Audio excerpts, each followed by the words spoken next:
During our final university year, while hanging out with friends, I encountered Sarah celebrating her 21st birthday at a local Nashville club. I literally collided with her table as I walked by, inadvertently spilling her drink into her lap. After a few awkward moments, I apologized, and as we conversed while cleaning up, I couldn't help but ponder the concept of love at first sight.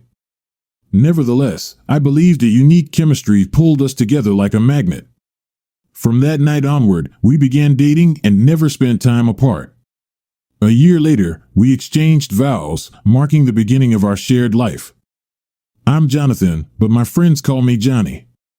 Armed with an accounting degree, I became a certified public accountant at a prominent Atlanta firm, where Sarah and I settled near our family. After gaining experience in the corporate realm, I ventured out to establish my own firm. Sarah, holding a business administration degree, supported me during the initial 2 years until the joyous news of our daughter Angel's impending arrival. Our relationship mirrored a fairy tale, with an enduring love that persisted as we welcomed Angel into our lives. Over the subsequent decade, we embraced the routine of a typical family life, my focus on business growth while Sarah managed household affairs and raised our daughter. Our intimate life was a source of contentment, with a frequency of at least 3 times a week. Describing our connection as pure love, our feelings were deep and sensual, avoiding experimentation or intense encounters out of mutual respect. We found joy in our shared experiences. Sarah found pleasure in lingual stimulation, a preference I gladly fulfilled, though she reserved it for special occasions, happening less than 10 times during our marriage. Content with our life, I refrained from pressuring her, cherishing the harmony in our relationship. Sarah's constant attentiveness, evident from the day we exchanged vows, manifested in kisses, hugs, and shared moments whenever we were together. The incredible closeness in our marriage filled every second with love. Despite friends' initial skepticism, claiming our affection wouldn't endure, they eventually recognized the uniqueness of our bond. After a decade, when Angel turned 10, Sarah expressed her desire to return to work. With Angel's established routine and daily return from school at 3:30 p.m., Sarah conveyed her reluctance to stay at home daily, expressing a yearning to rejoin the workforce. After extensive discussions, we reached an agreement and formulated a plan to ensure Angel received the attention a 10-year-old girl needed. Sarah secured a position as a personal assistant to William, a lawyer 10 years her senior. The job's favorable hours allowed Sarah to be home by 4 o'clock every day, maintaining her presence for Angel. Our family grew stronger over time, residing in a comfortable apartment within an upscale complex with country club membership. Our financial stability allowed us to save for Angel's college and our retirement. We lived a blessed life, free from health, financial, and happiness concerns.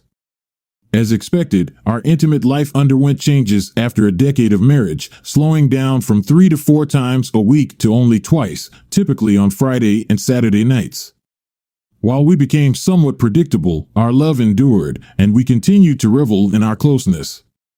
Sarah's unwavering attentiveness and displays of love persisted throughout the years, making our shared closeness more fulfilling than our physical expressions of love.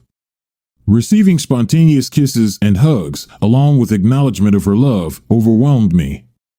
It constituted the most significant aspect of our marriage. I reciprocated the affection, but Sarah consistently ensured I understood the depth of her love. Angel joined the math club, staying after hours and returning home around 5 p.m. simultaneously. Sarah began working late 2 nights a week, coinciding with Angel's schedule. We avoided leaving her alone at that age, ensuring our schedules matched. William, Sarah's boss, earned a promotion to senior partner in his father-in-law's firm. Consequently, Sarah worked a few extra hours on Tuesday and Thursday nights, returning home by 7 p.m. On these nights, I ensured dinner was ready for her after her long workday. Other than those 2 nights, everything in our marriage remained unchanged. My business was thriving, generating a good income as the company expanded to 45 employees. We became a well-known and respected accounting firm, becoming a target for acquisition or merger with larger firms in the area. At 15, Angel began contemplating college and her future. Sarah still worked for William and remained as attractive as when we first met. The years treated Sarah well, maintaining her slim figure, complemented by long, appealing legs and a shapely bum. Despite her attractiveness, she maintained a professional and conservative demeanor. Our lifestyle, deemed by some as boring, involved spending most of our time together at home, attending movies or family events with our daughter. We were always together as a family, never going out alone or without each other as a couple. I received a call from William, her boss, informing me that Sarah would be honored with an award at a banquet the next month, and both Angel and I were invited. I proudly accepted the invitation, revealing to Angel that her mother would receive an award for professional excellence. Since it was a surprise and usually these meetings were for staff only, we were asked to keep it a secret until the award ceremony. In the last 5 years since Sarah started working for William, she consistently delivered excellent work, contributing to her increased happiness at home and boosted self-esteem. I knew she worked hard and was well liked in her company, and now, hearing about their desire to show appreciation made Angel and me proud. Sarah informed us about an upcoming business meeting at the Ritz-Carlton downtown, where she had to work late and give a presentation to the entire company. She looked forward to it, having spent many hours preparing in the weeks leading up to the event. At the time, she was unaware of our invitation or her award, and Angel and I kept it a secret. We could hardly wait for the event and Sarah's award. I took Angel shopping for a new dress, and I bought a new suit to ensure she would be proud of her family at the award ceremony. Sarah wore a knee-length dress with a back cutout, balancing professionalism with showcasing her beautiful curves. At 37, she remained attractive and desirable. Before the limo picked her up to make arrangements for the meeting, Angel and I hugged her, wishing her luck for her evening presentation. With 2 hours to get ready after she left, we both dressed on time and left to be at the event about 30 minutes before Sarah's presentation. One of the hosts greeted us, seating us at a central table with a clear view of the stage. Angel and I received special treatment, with everyone expressing their love for Sarah and delight in meeting us. We felt so welcome and happy to be there for our wife and mother. The lights in the audience dimmed as the introductions began on stage. Spotlights flickered as the first speaker introduced the firm's founder, the CEO, and then William, the senior partner. William provided a concise overview of the company's successful year and then introduced Sarah, who was tasked with sharing some of the past year's achievements. Sarah graced the stage, radiating beauty as always, and I observed Angel's pride in seeing her mother commence the presentation with a professional and practiced voice. Sarah delved into the company's excellent year, its accomplishments, and future projects, speaking for approximately 10 minutes before returning the stage to William. Before her departure, William embraced her, delivering a few words to the audience. He highlighted the close collaboration with Sarah over the past 5 years, emphasizing her integral role in the organization. He expressed conviction that some of the successes outlined wouldn't have been possible without her. William then honored Sarah with the Chairman's Club Award, the company's highest honor, reserved for employees going above and beyond the call of duty and recognized for their commitment. Sarah received a sizable plaque and an envelope containing a $10,000 award. With tears in her eyes, she accepted the check, embraced William, expressed gratitude to the audience, and turned to Angel and me. Our eyes welled with tears as we shared pride in her achievements, and those at our table offered hugs, creating one of our most joyful evenings. Overflowing with pride and unable to suppress our smiles, we headed for a drink as the lights came on. Taking my daughter's glass, I assured her I'd be right back. At the bar, amidst long lines, I spotted an empty one near the stage and decided to fetch a double jack and a soft drink for Angel. In high spirits, I threw a $5 bill into the tip jar, collected my drinks, and turned to return to my table. It was precisely at that moment when my world fell apart. On the way back, something caught my eye, leading me to witness a couple behind the curtains engaged in an intimate embrace. Initially deeming it out of place for such an event, I recognized the dress, the same one Sarah had worn that night. I turned once more, frozen in place, observing the couple sharing a heartfelt kiss. The embrace conveyed a familiarity beyond the moment, suggesting this wasn't their first encounter. It felt as if I were having an out-of-body experience, standing frozen with 2 drinks in hand and my mouth agape. I watched until the couple separated, confirming that it was indeed the love of my life sharing a romantic kiss with her boss, William. In that moment, I dropped one of the drinks, drawing the lover's attention. Sarah saw me and appeared shocked. As I returned to my senses, I turned and walked back to the table with the remaining drink. Sarah caught up, explaining the situation, and in a daze, I nodded and sat quietly with a sorrowful expression for the remainder of the evening. It was evident that I was distressed and no longer able to share in the joy around us. I had witnessed more than a friendly kiss, and in fact, Sarah and I hadn't kissed so passionately in years, over 5, to be exact. Reflecting on those years and the changes that had occurred, I sensed trouble looming, though I wasn't certain of its nature at that point. Driving home, Angel and Sarah discussed the night, with Angel expressing pride in her mother.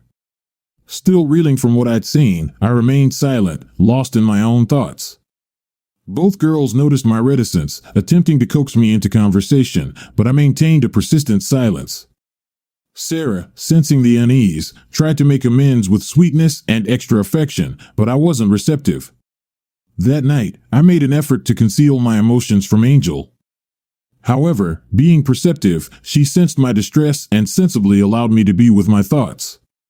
Before bedtime, she expressed her support, mentioning that she was available for a conversation. After a hug and a kiss, she went to bed. I silently withdrew, and shortly thereafter, Sarah joined me in the room. She inquired about my well-being, expressing concern. Despite her attempt to comfort me, after a minute of silence, I chose to turn away, apologizing for the situation.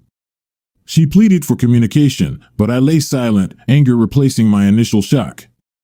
I refrained from speaking, realizing any words would be hurtful and unproductive. That night, her attempts at affection went unanswered, and I endured the worst sleep. The next morning, a Saturday, I opened my eyes to sunlight, anticipating a challenging day.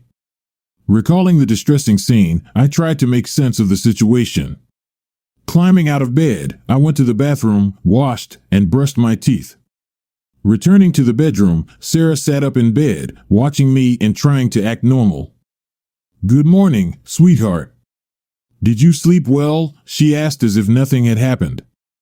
I ignored her question, donned a pair of jeans and a t-shirt, and before leaving the bedroom, I looked at her, speaking to her for the first time since the kiss. Turning to her with a hateful look, I uttered, "How long?" She didn't answer, merely looking at her hands. I left her, heading out for breakfast and some time to think. Ending the conversation feeling a little distraught, I anticipated changes and dreaded hearing what she was going to tell me about her affair. She knew she had to tell me the truth because she knew if she lied, I would know. Sarah and I have been very close, and she has never given me any reason to believe that she wants another man. I haven't noticed any change in her closeness, and she still hugs and kisses me all the time. How can she act like that when she's having an affair? I mean, if she's with him, how can she show me all this love? Can the woman I love really have an affair with William? I glanced at the clock, aware that Angel was supposed to be at school for math club by 1 p.m. Realizing it was time to face it, I drove home and found Sarah on the patio with a cup of coffee, staring out at the lake. Without saying a word, I poured myself a cup, sat down next to her, and asked her those 2 words again, "How long?" After a few minutes of silence, I noticed tears running down Sarah's face. The revelation that followed sent a shiver down my spine and caused a stomach ache so intense that I almost felt nauseous. In a soft, tearful voice, she mentioned a span of 3 years. I inquired, seeking confirmation, and she affirmed, mentioning the nights I worked late. I sat in silence for a few minutes before finally breaking it. My attempt at understanding led to the conclusion that the 2 nights she worked late every week for the last 3 years were the only time she had been making love with William. Seeking clarification, I asked if my understanding was correct. She affirmed, stating they had never engaged in such activities anywhere else and expressing a desire to explain more when given the chance. I expressed my response, urging her to withhold any explanations. She had just disclosed her involvement with her boss 2 nights a week for the past 3 years. The arithmetic was simple, over 300 instances, assuming a minimum of twice a night. I confronted Sarah, emphasizing the gravity of her actions, over 500 times of betrayal behind my back. I questioned the possibility of any man enduring such knowledge. Tears streamed down her face onto her lap as I continued. The depth of my hurt unfolded as I reflected on the potential mockery they shared, picturing them laughing at my ignorance. Expressing my gratitude with bitter sarcasm, I acknowledged the profound humiliation and intentional pain she inflicted.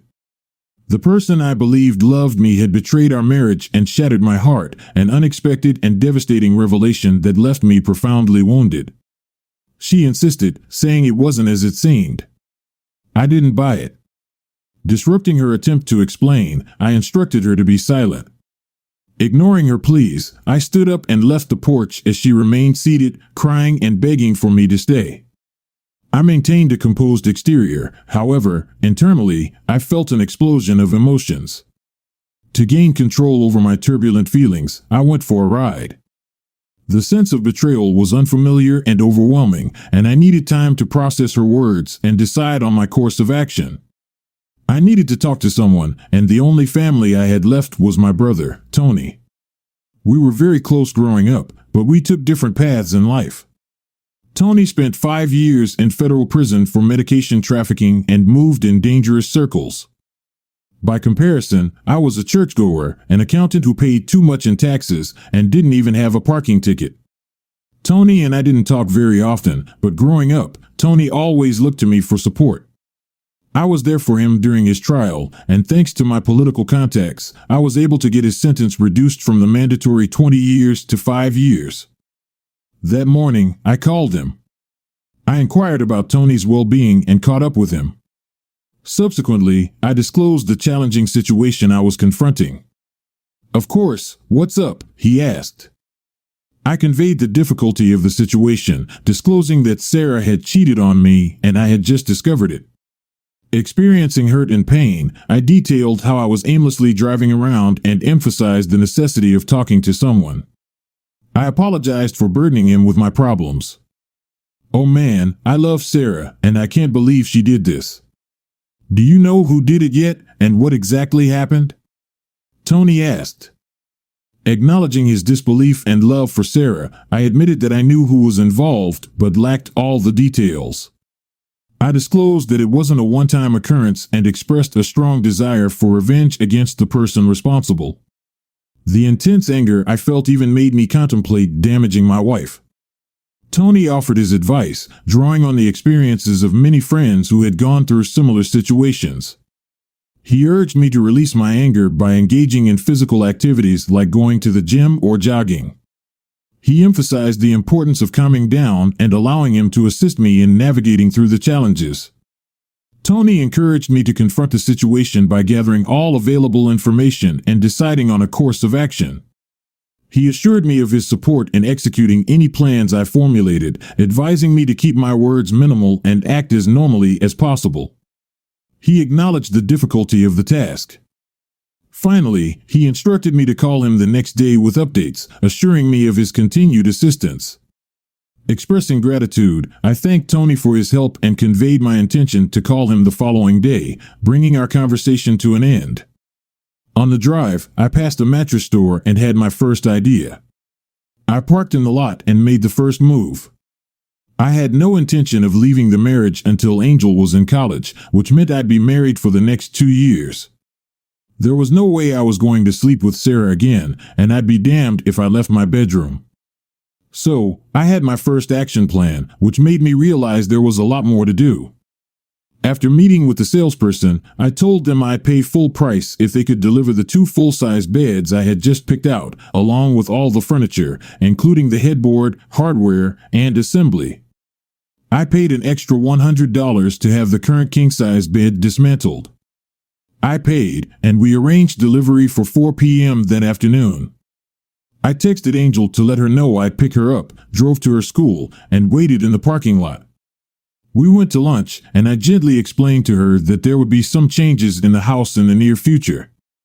During our conversation, Angel inquired about the events at dinner the previous night, expressing her awareness that something had occurred.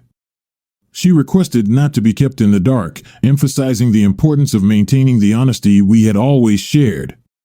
In response, I acknowledged the fairness of her request, recognizing the difficulty of the situation and her right to know. I revealed that I had observed her mother and her boss kissing backstage, offering the perspective that it might have been a congratulatory gesture. I downplayed the significance of the kiss, suggesting it shouldn't be a cause for intense anger. Following my confrontation with her mother, she admitted to having an affair with him for 3 years, a revelation that I found difficult to comprehend. I conveyed that this revelation had forever changed our relationship. Angel then questioned whether I intended to divorce her mother. I explained to Angel that I hadn't decided on divorce yet and that I was still working through the situation. I reassured her that we would remain married, but things would be different. I emphasized the importance of her being strong and not taking sides, reminding her that her mother loved her. I acknowledged the mistakes her mother and I had made, but expressed the desire for Angel's life not to be adversely affected by them. I asked her not to judge us and to understand that we loved her more than anything. Throughout this conversation, she was in tears.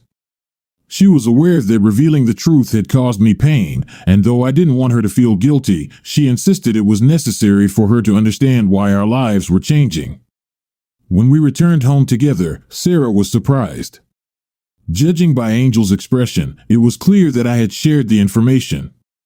Angel, in response, gave her mother a disdainful look and retreated to her room without uttering a word.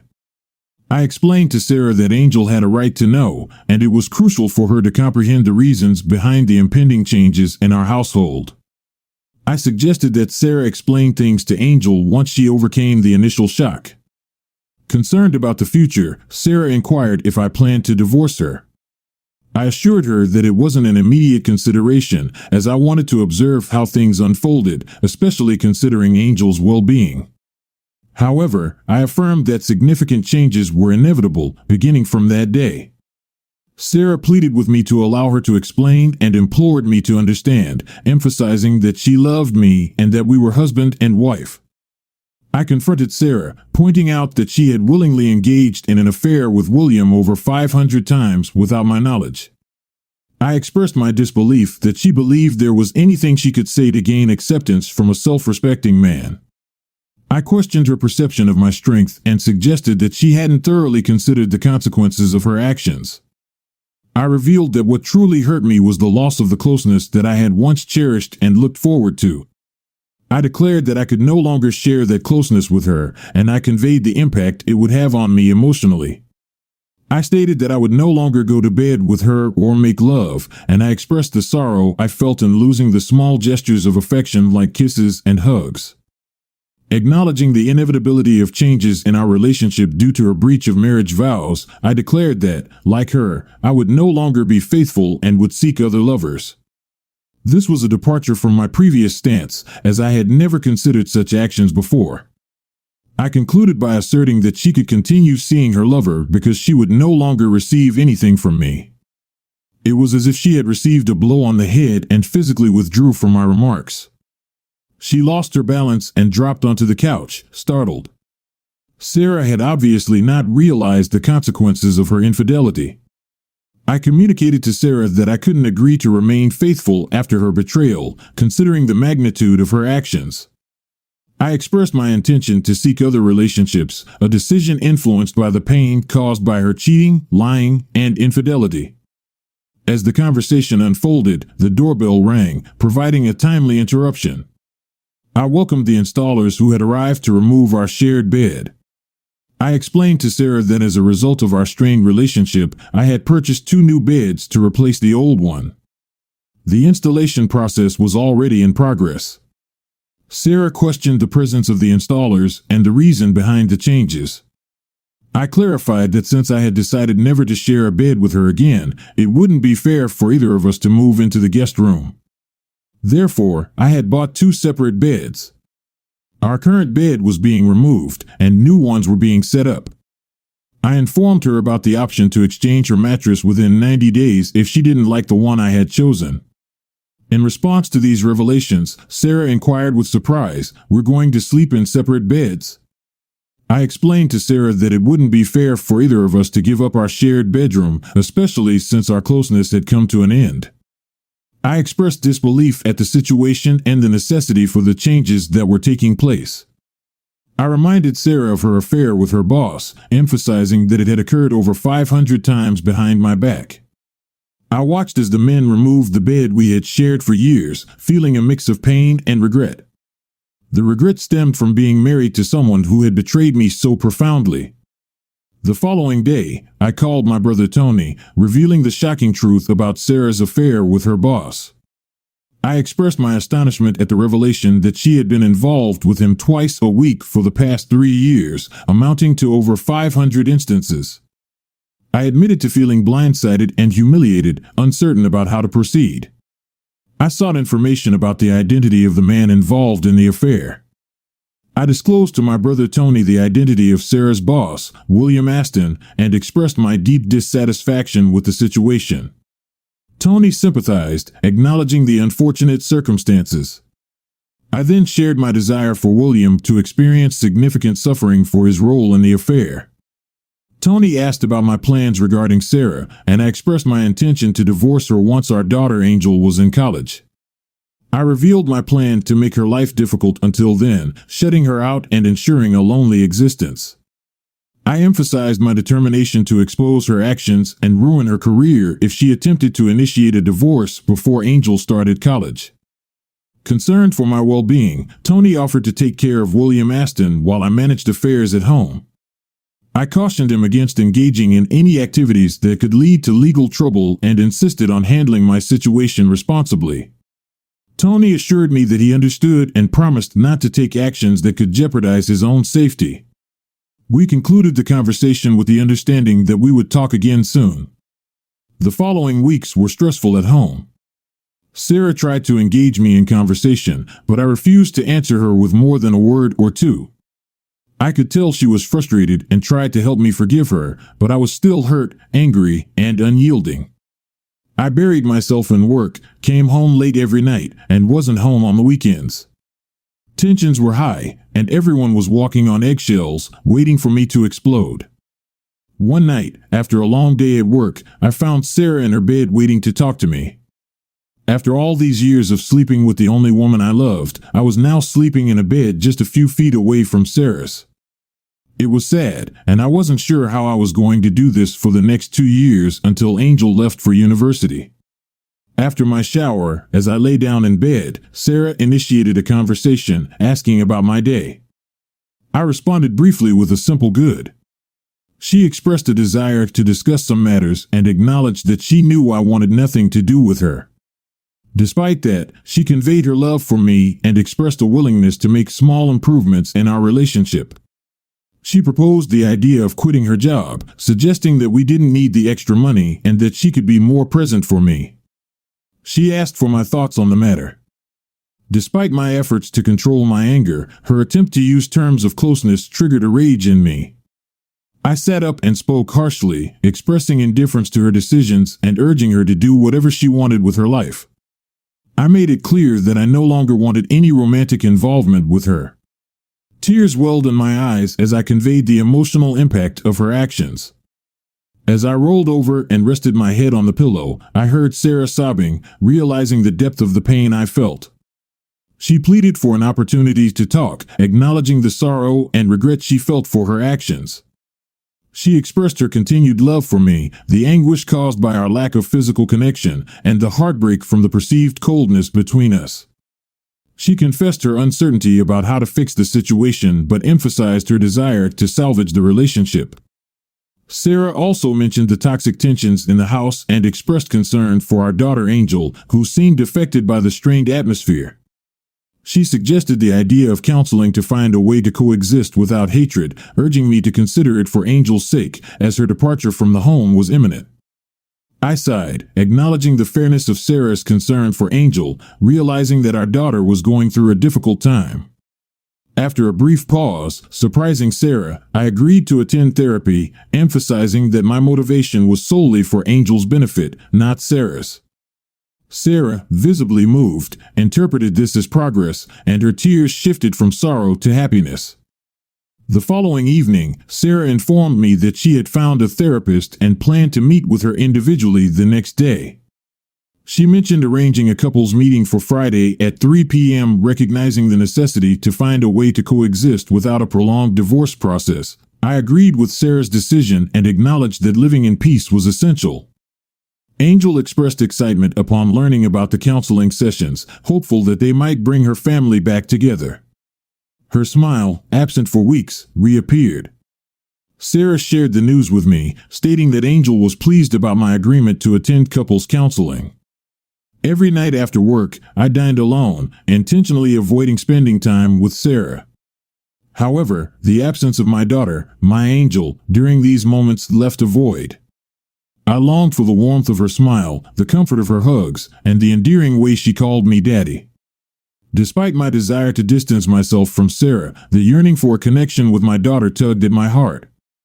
Sarah went to her solo counseling session and was wiped out that evening. When I got home, I found that she had been crying, and I realized that it was probably hard to tell someone that they had cheated on our family for years. Somehow, I had no sympathy or compassion for the woman who had broken my heart. My brother Tony called me later that week to tell me what was going on. He explained that he was still owed some favors from his former acquaintances and that the debt they owed him was not in cash, but in favors for what he had done for them. He told me not to worry, that everything was under control. After contacting one of his associates, Tony explained the situation. They understood and told him they would take care of it and let him know when it was done. Tony explained that they did want to hurt him and that they wanted to leave it so he would remember it for the rest of his life. He left it in their hands, and he knew it was not going to be pretty. Tony gave them the man's name, the place where he worked, and his phone number. That was all they needed. I guess when Sarah told William that I had found out about their affair, he was heartbroken. He loved Sarah and the way she made him feel. Apparently, they considered themselves a couple when they were together and shared their love during that brief time alone. After their affair became a habit, neither of them believed that their few hours a week could hurt anyone. They were simply two friends spending some time together. Both believed that their spouses never gave up anything or missed their love in time. It was only a few hours a week, and neither spouse missed their short time together. It was the perfect relationship that gave them the excitement and extra love that had been blunted by many years of marriage. After the initial meeting with Dr. Winters, the counselor, our session commenced as expected. The counselor took the lead in initiating the conversation. She addressed me, expressing gratitude for my attendance, and acknowledged that Sarah had already shared her perspective during their meeting earlier in the week. Dr. Winters emphasized the importance of honesty in my responses and assured me that everything discussed during the sessions would remain confidential. She encouraged openness, reassuring me that nothing I said would shock her. I nodded in acknowledgement, curious to see how the session would unfold. The counselor, Dr. Winters, prompted Sarah to share her intentions for the counseling sessions. Sarah, my unfaithful wife, turned her attention toward me, her eyes filled with tears, and expressed her desires. She conveyed a strong longing to communicate with me, rebuild our family, and restore the physical and emotional connection we once had. Her emotions were palpable, and I sensed the sincerity in her words. Although it was difficult to witness her pain over the loss of my love, I maintained composure, sitting quietly as she wiped her eyes with a handkerchief. When asked by the doctor about my goals for the sessions, I expressed a desire to eliminate the haunting significance of the number 500 from my thoughts. I noticed Sarah's reaction, a wince and averted gaze, as I mentioned the number. In response to Dr. Winters' confusion about the number's significance, I adopted a sarcastic tone, referencing Sarah's prior session with the counselor. I questioned Sarah about omitting this detail, prompting the counselor to request a more coherent explanation. I clarified that, being an accountant, numbers held particular importance to me. I revealed that over the past 3 years, Sarah had engaged in intimate activities with William over 500 times without my knowledge. This revelation had left an indelible mark on my consciousness, making it the first thing that came to mind whenever the number 500 appeared. After each outburst, a period of silence ensued as emotions settled. The counselor, addressing me as Mr. Park, expressed understanding of my pain but cautioned against using hurtful language. I offered an apology, acknowledging the necessity of expressing my pain and perspective. Sarah, in tears, repeated her apologies, and my anger subsided as I finally relaxed. In response to the counselor's question, I expressed a desire to find a path toward forgiveness for Sarah. My ultimate goal was to create a home devoid of hate and anger, especially for the sake of our daughter.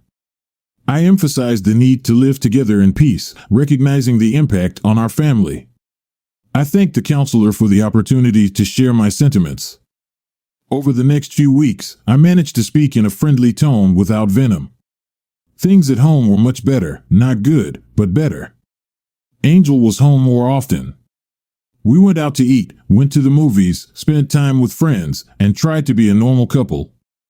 The only problem was that everyone noticed there was no closeness between us at all. I never held her hand, we never kissed, and I never let her hug or touch me. Several friends asked Sarah what was wrong because our affection was the exact opposite of what everyone had seen over the last 15 years. It was obvious that we were having a hard time, but we kept going. 2 weeks into our initial couples session, there was an intrusion at William's residence. Unidentified men entered swiftly, administered a beating without disclosing their motive, and promptly left. William was later taken to the hospital. Upon learning about William's incident, Sarah was thunderstruck, aware that I desired revenge and was somehow involved. That night, recounting how someone broke into her boss's house and attacked him, Sarah watched for a reaction. A small grin flitted across my face as I responded, "Wow, that's something," and resumed reading the book in front of me. Struck by my indifferent response, Sarah's inquiry about my feelings for William struck a nerve. Looking up, I glared at her and retorted, "Oh, I am so sorry your lover got hurt. Do you want me to send him flowers, or should we go see him, darling?" She looked away, and the conversation ended. Sarah sensed my responsibility for the incident and knew that expressing remorse for William could undo all the progress we had made. Earlier in the week, I received a text from Tony with a thumbs-up emoji, marking our last contact for several months. As things cooled down, I wondered if the police would uncover their affair and question me about the attack, but that never transpired. The police put the report on an open case file and shifted their focus to other crimes. Several months passed, and as promised, I began dating and going out late. After Sarah quizzed me about my activities a few times, she realized she should mind her own business and avoid causing problems. I clarified that we were husband and wife in name only, cohabiting for the sake of our daughter. We eventually found a way to remain civil, and family life was improving. Sarah finally comprehended the extent of the hurt she had caused her husband, acknowledging the irreparable nature of the damage. To keep the family intact, I warned her that I would inform her family and friends about her affair and make her life unbearable if she pursued a divorce before Angel left for college. Sarah remained legally married but emotionally alone. She lacked someone to reciprocate the love she once gave through hugs, kisses, and affection that defined her relationships with 2 men. This love was now lost. Despite attending counseling alone, her husband's enjoyment with another woman intensified her sadness. Sarah, driven by vanity, selfishness, and stupidity, had destroyed her marriage and the man she loved.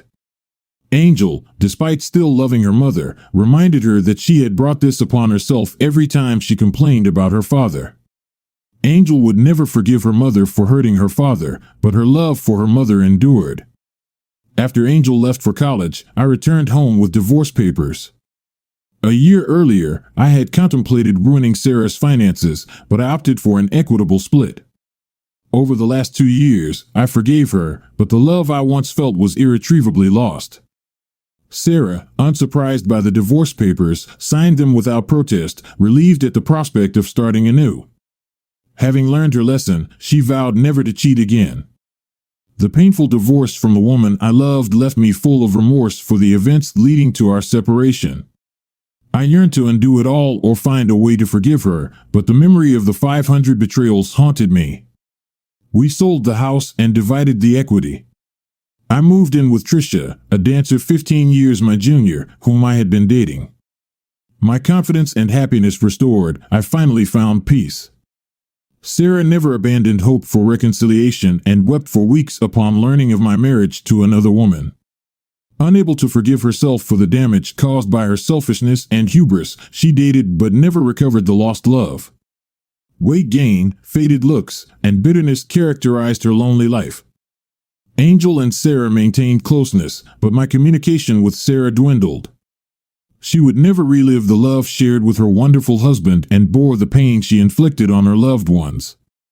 Ensuring Angel's college was funded, she became a psychologist driven to help others. She now enjoys a happy married life. The lessons learned from this experience are profound, illustrating the lasting impact of a beautiful yet damaging past. Story 2. It was 5:35 a.m., and I was sitting in a booth at the Village Inn. I sipped my coffee and waited for Rachel to bring me my bacon pancakes as I refilled my cup from the coffee pot on the table. I thought about what brought me here at this early hour. I usually went there 3 or 4 times a week, but never this early. It was actually the first time I was there when the doors opened at 5:30. I probably should have just gone home and gone to bed, but I didn't because I knew I wouldn't get enough sleep, and even if I did, God only knows what my dreams might be. It was a story that happened 100 times a day somewhere on the third planet from the sun. The guy leaves town for 4 days, returns home 2 days earlier, and discovers that his girlfriend is not alone. I wondered how many times in these hundreds of stories the other man was a family member. I called Audrey to let her know that I would be home that evening instead of Saturday, but she didn't answer the phone. My flight arrived at 7 o'clock, and by 8 o'clock, I was already turning into the parking lot at our apartment. As I was coming around the bend, I saw Audrey come down the steps and get into a car that I recognized. I slammed on the brakes and stopped before I got close enough for her to notice me and watched as she slid across the seat and kissed the driver. To say that I was surprised would be an understatement. Audrey always told me that she couldn't stand my brother. According to her, he was an arrogant guy who thought his didn't stink. So why did she get in his car and kiss him? Sam drove off, and I let him get a little ahead of me, and then followed him far enough so he wouldn't see me in the rearview mirror. They pulled into the parking lot of the Duke Steakhouse, parked, kissed, and then got out of the car and entered the restaurant. I was familiar with the location of the Duke and knew that there was no way I could follow them and go unnoticed, so I found a parking spot where I could see Sam's car and then settled down to wait.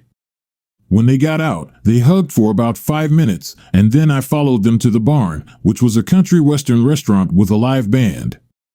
As with the Duke, I was familiar with the inside of the barn and knew that there was no place where I could sit and not be seen, so I parked again where I could keep an eye on Sam's car and settled down to wait. They stayed there for 2.5 hours, and when they came out, I followed them again. This time they went to the Saddle Tree Motel. Sam checked in at the front desk, and then Sam and Audrey entered room 107. I gave them 15 minutes to figure out what they were doing. Then I went to Sam's car and let the air out of all 4 tires, then went back, got into my car, and waited for them to get out. I wanted to see how Sam would handle 4 wheels at 1:30 in the morning. While I was waiting, I wondered why, since I wasn't expected for 2 more days, they didn't use the bed in the apartment, and then I realized that they couldn't do it because of Eva, Audrey's sister, and Sam sure as hell couldn't have taken Audrey home with him because Mom and Dad would have known since he was still living at home. Anyway, sort of. There was an apartment above the garage, and that was where he lived, and the apartment could be seen from the kitchen window, and Mom or Dad would damn sure recognize Audrey. I was also wondering how it started and how long it lasted. I usually went out of town every 4 to 5 weeks or so, and I was wondering if she did the same thing every time I left. After a couple of hours, I resigned myself to the fact that they stayed there overnight, stopped my vigil, and headed to the apartment. When I saw the sign Village Inn, I decided to stop for breakfast. I parked and went to the door just as Rachel was unlocking it. I met Audrey in my senior year of college. She was a sophomore, and normally we probably would never have met since we didn't have classes or friends in common. It was a Friday night fraternity event that brought us together. Besides the members of my fraternity, there were members of other fraternities. Halfway to the party, I was heading to the bathroom and had just reached the top of the stairs when I heard, "Let me go." I turned the corner at the top of the stairs and saw a guy dragging a girl into one of the bedrooms. He wasn't a member of my fraternity, and I didn't know him, but I knew I was responsible for making sure his actions didn't bring our house into disrepute. So I went up to him and told him to let the girl go. He turned to me and said, "It's none of your business." Where I grew up, no one took the time to teach you the Marquis of Queensberry rules.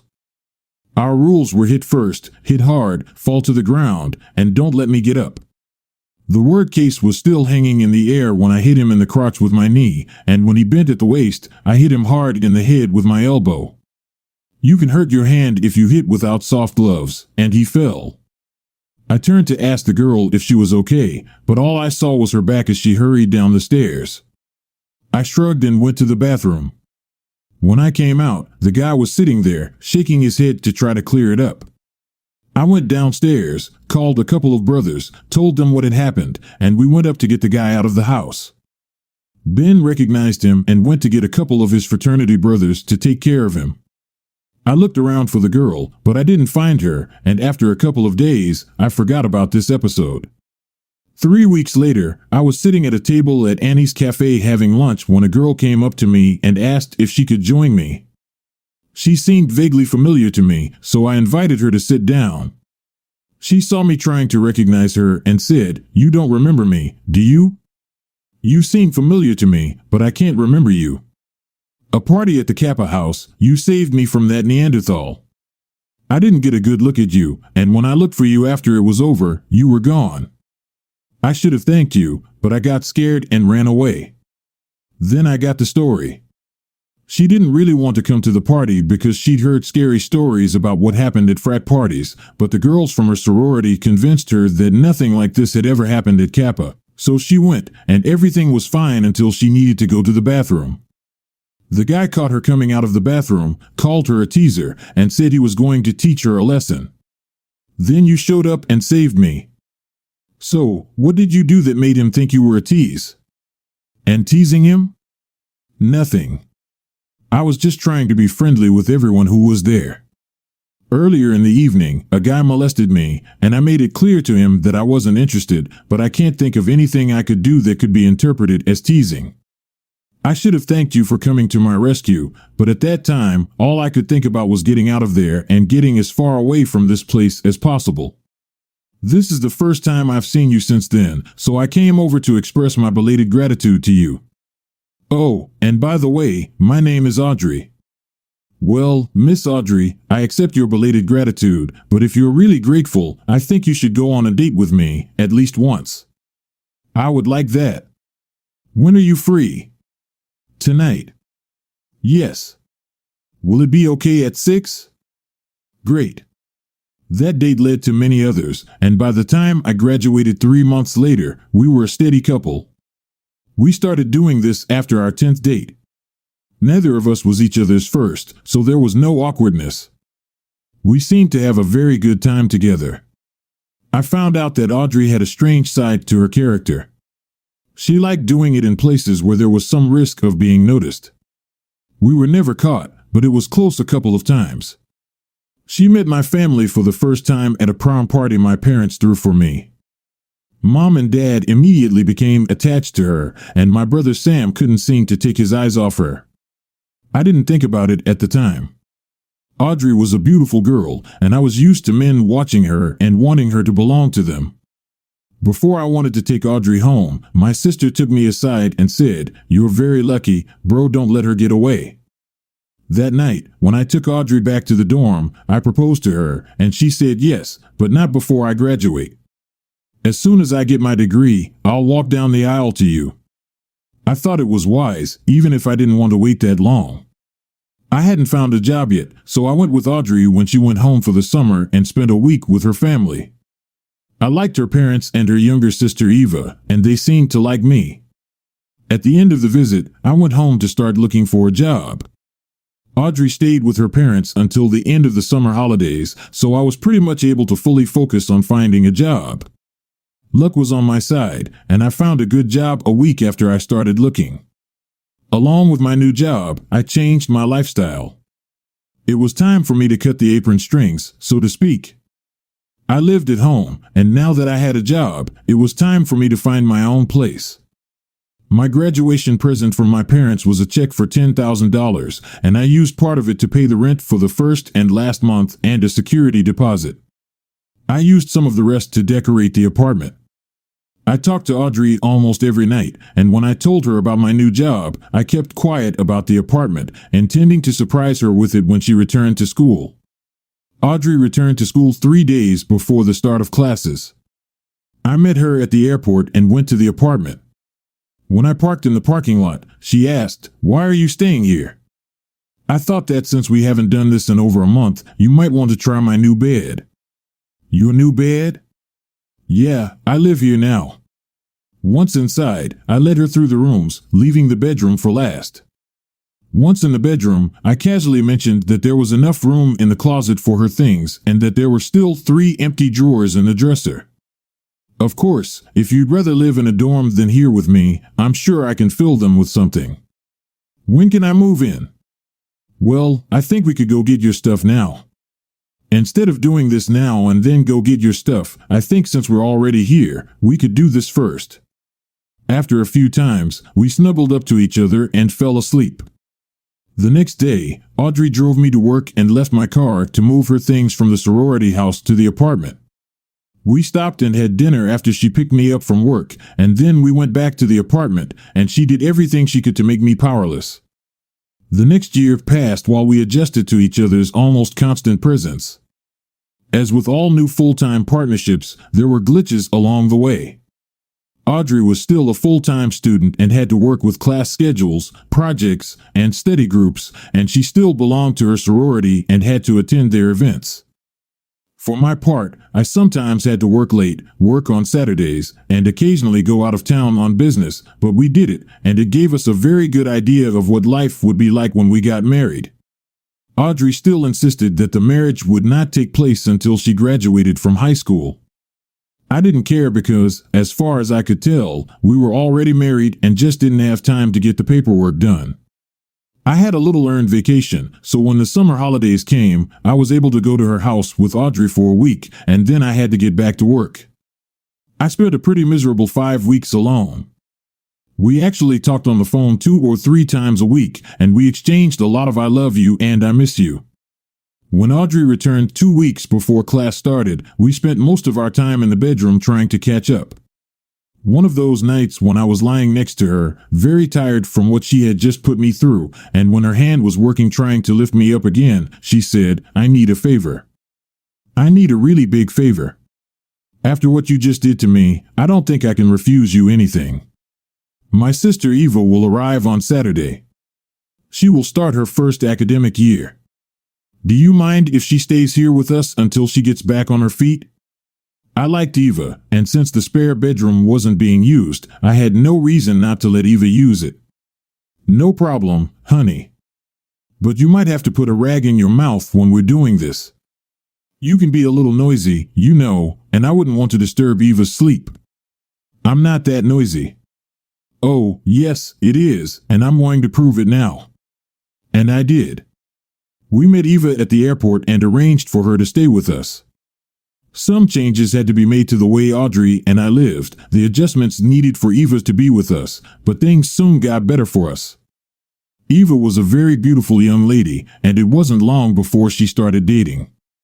And the fact that she went on dates gave Audrey and me a lot of time alone, enough to make sure that our personal lives were not affected. And then the trip began, which allowed me to return home 2 days earlier. I froze over my breakfast. I needed to go home, take a shower, and get ready for work, but I wanted to give Eva enough time to go to class. If she was still there when I got there, my natural question for her, of course, would be, "Where's Audrey?" Which would drag her into all of this. But then it was probably already in full swing. She knows I wasn't supposed to be out, and she knows Audrey didn't come home last night, and I'm sure she's smart enough to put two and two together and come up with the right answer. But then again, maybe Audrey gave Eva a perfectly good excuse. But it didn't matter what story Audrey told Eva because I knew the true story. Among the thoughts I had during breakfast was what I was going to do now that Audrey was a story. It was self-evident.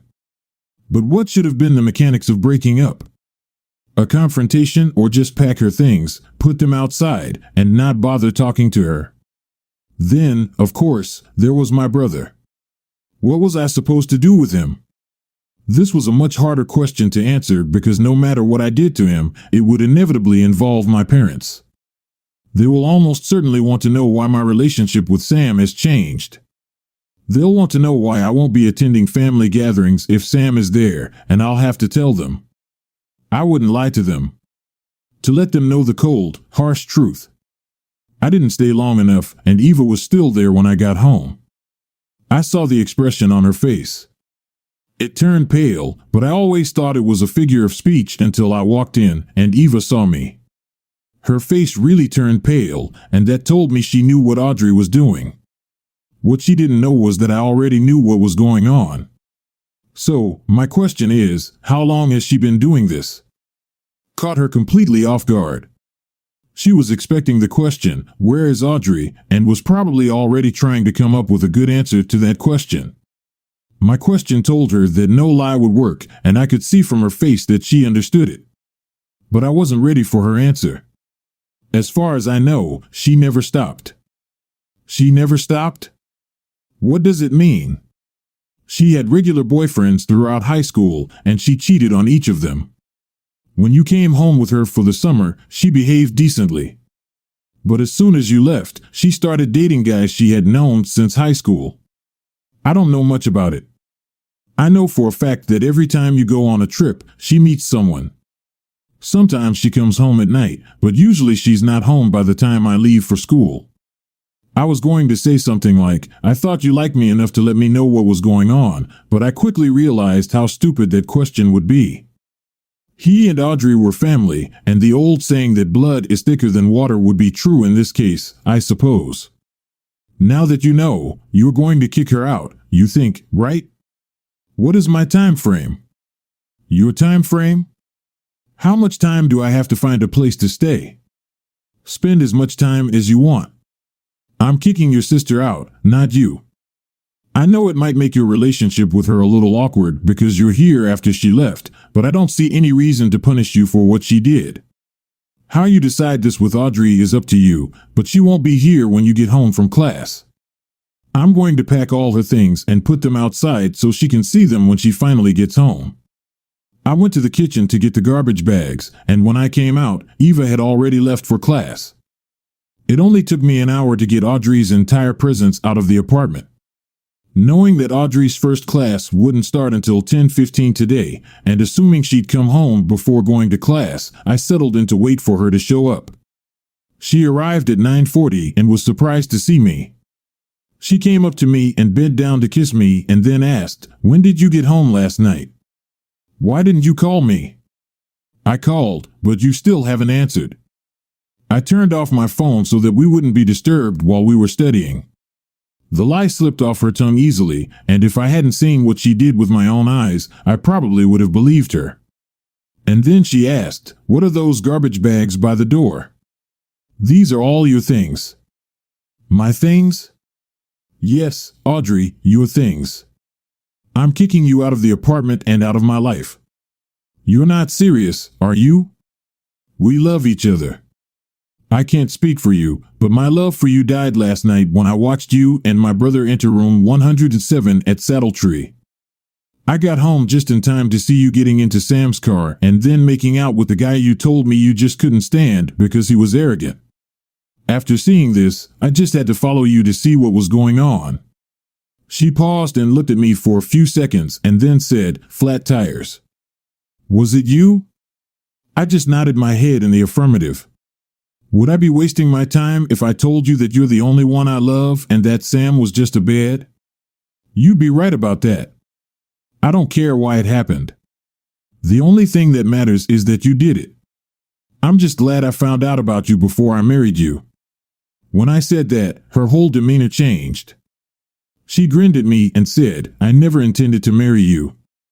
You were just something that helped me get through school, a constant and reliable power supply that will help me get through this. You don't earn enough money, and you don't have a big enough item for me to tie myself to you forever." And with that, she turned and headed for the door. When she came to the door, she turned to me, gave me the finger, and then left. Hey, I was a guy, and if you really want to upset a guy, tell him that his subject is too small for her. Then I remembered how she behaved whenever we did this and realized that she was lying to me when she said that my subject wasn't big enough for her. She was either lying, or the movie screen and the Broadway stage were deprived of one of the greatest actresses who ever appeared. Then I smiled, realizing that my truck satisfied the one it was intended for. I took a shower and then slept for a couple of hours before getting up and going to work to turn in the paperwork for my trip. Then I went home, and when I got there, I saw that all of Audrey's things were gone. I cooked a meal from leftovers in the fridge and then decided to end the next unpleasant routine on my list. I went to my parents, planning to visit my brother's apartment above the garage and let him know how unhappy I was with him. I went to the door and knocked. After about a minute, Sam opened the door, and when he saw that it was me, he smiled and invited me in. A smile told me that Audrey hadn't called him to tell him they'd been caught. As a result, the smile was still on Sam's face when my right hand hit him in the jaw. He staggered back, and I followed him, kicking him in the crotch. He fell to the floor, and I kicked him a couple more times. Then I looked down at him and said, "In case you haven't figured it out yet, I know about you and Audrey. This is just an example of what I will do to you whenever you come near me from now on. I reserve the right for you to explain to Mom and Dad why I never come to family celebrations when you're there." I turned and left the apartment, leaving Sam lying on the floor, gasping for air. When I got home, Eva was sitting at the kitchen table doing her homework. She looked up when I came in and said, "You did it. You really did it. You threw her out of here. Didn't I mean it when I told you I was going to do it? I knew you were upset, but I thought that since you love each other, you'd sort it out somehow. Not in this life, honey." She called me. She wanted to know where I was going to live when you kicked me out. She couldn't believe you'd let me stay.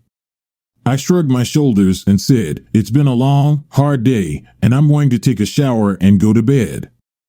I left her with her homework, and it's been a long, hard day. It's only been a little over 24 hours since I found out what was going on, and before I got in the shower, you would have thought that after the day I went through, I would have trouble sleeping. But I slept like a log. In the morning, I woke up from a conversation. I went into the kitchen and found Sam drinking coffee with Eva. "What are you doing here?" I growled at him. "We need to talk, brother." "Why would I want to talk to someone like you?" "I need to tell you what happened." "And do you think it will matter?" "You betrayed me. You don't understand. I had to do it." "Did you have to do that?" "That's what I need to hear." Eva stood up and said, "I'll leave you two to do it. I have to go to class." And she's gone as soon as she walked out the door. Sam said, "Audrey made me do it." Oh, for Christ's sake, Sam, do you think I'm going to believe that kind of nonsense? It's true. She caught me doing something I needed to hide and threatened to expose me in front of Mom and Dad if I didn't do what she wanted. What could it be, little boys? Close, but no, not that close. She caught me with a guy. I'm bi, bro. I'm going both ways. I'm not the only one she's done this with. It happened during your trip to Baltimore. I was at a party hosted by a couple I knew who were bi. It was a party for like-minded people, and I was there with a guy I know when she walked in with another guy I know who goes both ways. She pretended not to know me, and we avoided each other all night, but it was impossible to ignore what she was doing. Half an hour after the party started, she was already pulling the train with every guy there except me. She has done this to every guy there at least twice, and some have done it 3 times. The next day, she called me and said we needed to talk. We met at Bud's bar, and she told me everything. I do what she wanted and when she wanted, otherwise she would have given me away to Mom and Dad. I couldn't let that happen. Mom would probably accept it even if she didn't like it, but you know Dad and what he thinks of anyone who isn't 100% male. There was no way in the world I could let him know about it. That woman was sick, bro. She enjoyed being able to control me. She didn't like me, but she enjoyed being able to make me do whatever she wanted. You have no idea how many hours I've spent trying to figure out a way to tell you what she was like without exposing myself. And now I'm waiting for her to tell Mom and Dad just out of pure vindictiveness. At least you got rid of her. Audrey never called my parents, and Sam and I managed to mend our relationship. Eva lived with me for another 7 months, and no, I never touched her, although Audrey continued to try to get her to join authority and live in a dorm. But Eva did not want to participate in such a life. She eventually found a nice guy and moved in with him, but we remained good friends. I lost track of Audrey after I kicked her out, and a couple of times Eva tried to tell me about Audrey, but I refused to talk about it, and soon she got a message that I didn't want to hear a single word about anything involving her sister. Well, that's not exactly true. She told me about one thing Audrey was going to do, and I'm glad she did. I managed to get inside without anyone recognizing me, and I sat in the back. This was my big chance to get back at Audrey, and I almost wet my pants waiting for when I could do it. I looked at the guy standing there and guessed that he must have the money and the size of the item that Audrey needed. I was really trembling in anticipation when this moment came, and I heard, if there is anyone here who knows why these two people should not be united by holy matrimony, let them speak now or shut up forever. I stood up and said, yes, there is. This girl is not loyal to him. While she was engaged to me, she betrayed me with my own brother. And when I was out of town on business, she pulled trains with a bunch of guys. I turned to face the future groom and addressed him personally. If you want this girl for a wife, that's your business. Just remember the axiom that once a cheater, always remains a cheater. And then, taking advantage of the stunned silence, I left the church with my head held high and a wide smile on my face, past Audrey sprawled on the floor sobbing in pain and humiliation. Life is beautiful and goes on.